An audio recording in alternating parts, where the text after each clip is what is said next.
નમસ્કાર. આપણે આપણી આસપાસ રોજ કેટલી બધી વનસ્પતિઓ જોઈએ છીએ, ખરું ને? પણ શું ક્યારે વિચાર્યું છે કે એમની અંદરની દુનિયા કેવી હશે? તો ચાલો આજે આપણે એ જ છુપાયેલા વિશ્વની એક સફર કરીએ.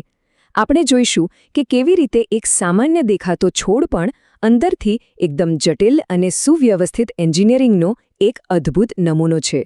ચાલો શરૂ કરીએ. જરા વિચારો, ઘાસનું એક નાનકડું તણખલું અને એક વિશાળ વડનું વૃક્ષ. બહારથી તો બંને કેટલા અલગ દેખાય છે, પણ શું અંદરથી એ એક જ સિદ્ધાંત પર બનેલા છે? હા, એમની જે આંતરિક રચના છે, એમની જે બ્લુપ્રિન્ટ છે, એ આશ્ચર્યજનક રીતે સમાન અને છતાં એકદમ અનન્ય હોય છે. બસ આ જ રહસ્યને આજે આપણે ઉકેલવાના છીએ. જુઓ, કોઈપણ વનસ્પતિની વૃદ્ધિનો જે પાયો છે ને, એ તેના ગ્રોથ સેન્ટર્સ એટલે કે વૃદ્ધિ કેન્દ્રોમાં રહેલો છે. અને આ જ કેન્દ્રોને વિજ્ઞાનની ભાષામાં કહેવાય છે વર્ધનશીલ પેશી. તમે એને વનસ્પતિની કન્સ્ટ્રક્શન ટીમ સમજી શકો છો, જે સતત નવા કોષો બનાવ્યા જ કરે છે. તો આ વર્ધનશીલ પેશી છે શું? સાવ સરળ શબ્દોમાં કહીએ તો આ એવા કોષોનો સમૂહ છે જે સતત નોન-સ્ટોપ વિભાજન પામતા રહે છે. અને આ કોષો આખા છોડમાં બધે નથી હોતા, એ અમુક ખાસ જગ્યાએ જ હોય છે. એમનું એક જ કામ છે વિભાજન પામવું અને છોડને મોટો કરવો. મતલબ કે આ જ વનસ્પતિની વૃદ્ધિનું સાચું એન્જિન છે. હવે આ કન્સ્ટ્રક્શન ટીમમાં પણ 3 સ્પેશિયલિસ્ટ ગ્રુપ છે. પહેલું, અગ્રીય પેશી. આ છોડની ટોચ પર અને મૂળની ટોચ પર હોય છે. એનું કામ છોડને ઉપર આકાશ તરફ અને મૂળને નીચે જમીનમાં ઊંડે સુધી લઈ જવાનું છે. એટલે કે એ લંબાઈ વધારે છે. બીજું છે આંતરવિષ્ટ પેશી. આ તો ઘાસની સુપરપાવર છે. જ્યારે કોઈ પ્રાણી ઘાસ ખાઈ જાય ત્યારે આ પેશી જ તેને ફટાફટ પાછું ઉગાડી દે છે. અને ત્રીજું, પાર્શ્વીય પેશી, જે મોટા વૃક્ષોના થડને દર વર્ષે વધુ પહોળું અને મજબૂત બનાવે છે. પણ એક સવાલ થાય કે જ્યારે વર્ધનશીલ પેશીના કોષો વિભાજન કરવાનું બંધ કરી દે ત્યારે એમનો શું થાય છે? ત્યારે તેઓ પરિપક્વ બને છે અને છોડમાં કોઈક ચોક્કસ કાયમી કામ કરવા માટે એક નવું જ રૂપ ધારણ કરે છે. અને આને જ આપણે કહીએ છીએ સ્થાયી પેશી. તો સ્થાયી પેશી એટલે એવા કોષો જે હવે વિભાજન કરવાની શક્તિ ગુમાવી ચૂક્યા છે. હવે એમનું કામ વૃદ્ધિ કરવાનું નથી, પણ એમને હવે સ્પેશિયલ કામ સોંપવામાં આવ્યા છે. જેમ કે ખોરાકનો સંગ્રહ કરવો, છોડને મજબૂત આધાર આપવો કે પછી પાણીનું વહન કરવું. આ વનસ્પતિની એકદમ કુશળ અને સ્પેશિયલાઇઝ્ડ વર્કફોર્સ છે. જુઓ, આ ટેબલ પરથી બંને વચ્ચેનો તફાવત એકદમ સ્પષ્ટ થઈ જાય છે. વર્ધનશીલ પેશી એટલે સતત વિભાજન અને વૃદ્ધિ, જ્યારે સ્થાયી પેશી એટલે વિભાજન બંધ અને કોઈ ખાસ કામની શરૂઆત. આપણે એમ કહી શકીએ કે એક નિર્માતા છે તો બીજો કાર્યકર. હવે આ કાર્યકર ટીમને પણ આપણે 2 ભાગમાં વહેંચી શકીએ.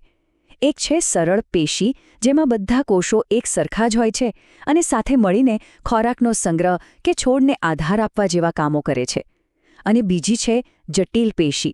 આ તો એકથી વધુ પ્રકારના કોષોથી બનેલી એક સ્પેશિયલ ટાસ્ક ફોર્સ જેવી છે. આમાં જલવાહક નામની પાઇપલાઇન સિસ્ટમ છે, જે મૂળમાંથી પાણી છેક પાંદડા સુધી પહોંચાડે છે. અને અન્નવાહક નામની બીજી સિસ્ટમ પાંદડામાં બનેલો તૈયાર ખોરાક છોડના બીજા ભાગો સુધી પહોંચાડે છે. હવે આ બધી અલગ અલગ પ્રકારની પેશીઓ વનસ્પતિના શરીરમાં એમ જ ગમે તેમ વિખરાયેલી નથી હોતી. ના, બિલકુલ નહીં. તેઓ એકદમ વ્યવસ્થિત રીતે ગોઠવાઈને 3 મોટા કાર્યાત્મક તંત્રો બનાવે છે, જે આખા છોડને એક સંગઠિત રચના આપે છે. આ 3 સિસ્ટમ્સ છે. પહેલું, અધિસ્તરીય પેશીતંત્ર. આ વનસ્પતિની ચામડી જેવું છે, જે બહારથી રક્ષણ આપે છે. બીજું છે આધારોત્તક પેશીતંત્ર, જે વનસ્પતિનો મુખ્ય ભાગ બનાવે છે. આ જેનું માળખું અને ફેક્ટરી બધું જ છે. અને ત્રીજું છે વાહક પેશીતંત્ર, જે વનસ્પતિની પ્લમ્બિંગ સિસ્ટમ છે, જે પાણી અને ખોરાકનું ટ્રાન્સપોર્ટેશન સંભાળે છે. ચાલો, તો હવે આપણે જે કંઈ પણ પેશીઓ અને પેશીતંત્રો વિશે શીખ્યા, એ જ્ઞાનનો ઉપયોગ કરીને ફૂલવાળી વનસ્પતિઓના 2 મુખ્ય ગ્રુપ્સ એટલે કે એકદળી અને દ્વિદળીની આંતરિક બ્લુપ્રિન્ટની સરખામણી કરીએ. જોઈએ કે બંનેમાં શું ફરક છે. સૌથી પહેલાં મૂળને જોઈએ. દ્વિદળી મૂળમાં પાણી અને ખોરાકની જે પાઇપલાઇન્સ છે એટલે કે વાહીપુલ, એની સંખ્યા ઓછી હોય છે, લગભગ 2 થી 4. આનાથી એને એક મજબૂત કેન્દ્ર મળે છે. જ્યારે એકદળી મૂળમાં જેમ કે ઘાસ કે મકાઈમાં 6 થી પણ વધુ વાહિપુલ હોય છે અને કેન્દ્રનો ભાગ જેને મજ્જા કહેવાય એ પણ મોટો અને વિકસિત હોય છે. આ રચના જ તેમને જમીનમાં ફેલાવવામાં મદદ કરે છે. હવે પ્રકાંડ એટલે કે થડ તરફ નજર કરીએ. અહીંયા તો તફાવત એકદમ સ્પષ્ટપણે દેખાય છે. દ્વિદળી પ્રકાંડમાં બધી પાઇપલાઇન્સ એટલે કે વાહિપોલ એક સુંદર રિંગમાં ગોઠવાયેલા હોય છે, જ્યારે એકદળી પ્રકાંડમાં એ આમ તેમ છૂટાછવાયા વિખરાયેલા હોય છે. આ ગોઠવણી જ આ બંનેને ઓળખવાની સૌથી મોટી ચાવી છે. અને આ જ છે સૌથી મોટો, સૌથી નિર્ણાયક મુદ્દો. દ્વિદળીના વાહિપુલોમાં એધા નામની એક ખાસ વર્ધનશીલ પેશી હોય છે. આ એધા જ એ જાદુઈ પટ્ટી છે જે પ્રકાંડને જાડું થવા દે છે, જેને આપણે દ્વિતીય વૃદ્ધિ કહીએ છીએ. એટલે જ વૃક્ષોના થડ જાડા થાય છે, જ્યારે એક દળીમાં આ એધા હોતી જ નથી. એટલે જ ઘાસ કે વાંસ ક્યારેય જાડા થતા નથી. અને છેલ્લે પાંદડા. દ્વિદળીના પાંદડા સામાન્ય રીતે જમીનને સમાંતર આડા ફેલાયેલા હોય છે. એટલે સૂર્યના સીધા તાપથી બચવા માટે એમના શ્વસનછિદ્રો એટલે કે પર્ણરંધ્રો મોટે ભાગે નીચેની ઠંડી સપાટી પર હોય છે. જ્યારે ઘાસ જેવા એકદળીના પાંદડા સીધા ઊભા હોય છે, એટલે એમના છિદ્રો બંને બાજુ સરખા પ્રમાણમાં વહેંચાયેલા હોય છે. એટલું જ નહીં, એમના રક્ષક કોષોનો આકાર પણ અલગ હોય છે. દ્વિદળીમાં વાલ જેવો અને એકદળીમાં ડંબેલ જેવો.